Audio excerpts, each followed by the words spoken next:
What up, everybody? This is your host, Obed. Welcome to today's episode of King's Table. That's Kings with a Y. Today, I want to talk about this question that I asked, which was, why do men not talk about their problems? And to that, I asked that on Instagram. I had two responses, either shame or just no one to turn to. And I think for the most part, those are the two general, emotions that men have from my experience. They're either too ashamed to talk about it or they just have no one to turn to, which is why I had those two. 30% of the people that responded said they don't speak up about their issues, men's issues, because of shame. 70% of the people that responded said they just have no one to turn to. And that's really deep, having no one to turn to, a lot of the times we have people close to us in our lives. And even at that, at that point, we're ashamed of speaking up, at that point, we're like, I don't know how comfortable I feel speaking about my issues to this person. And I think that's really the barrier, I would say.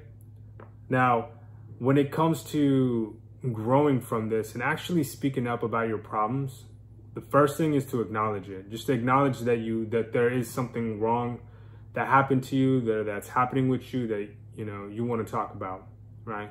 Just having that understanding first. Second, I would say is give yourself time to feel that emotion.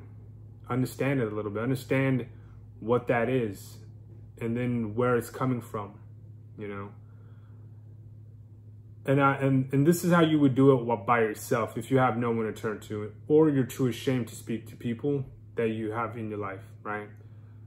The other route you can go also, which I personally recommend, is go see a therapist, We live in 2020 where you can talk to a therapist on your phone. BetterHelp,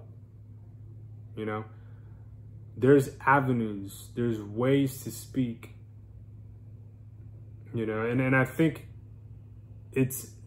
I've been using BetterHelp for, I want to say 4 or 5 months, and it's been such a huge difference in my life. There's things that I talk to my therapist about that I really don't feel comfortable talking to my friends or family, and I think it's a safe place for you to speak your emotions and to your thoughts and your ideas and everything. And they're there for you 24/7, Once, and I really feel like, I want to push this idea of self-healing. Self-healing is huge. It is so huge. Because let's kick a scenario, right? Let's say you heal, right? And you heal because you didn't have anyone to turn to, so you went to therapy. Now you can be someone that people can come to, right? Not necessarily saying that, that you'll replace a therapist or anything like that. Nah, never that, But you'll be more emotionally vulnerable with them. And you'll allow them to be emotionally vulnerable with you, Kings. Other people, right? My thing has always been this, right? And the concept of it, not necessarily the exact thing, but if you don't have someone to turn to, be the person someone turns to. All right? Now, I think what that does is it brings power back into you, a beacon of light and hope, and that's what we are, Kings. We inspire people to be better, Now, with that being said, I always say this, Kings. I always say this.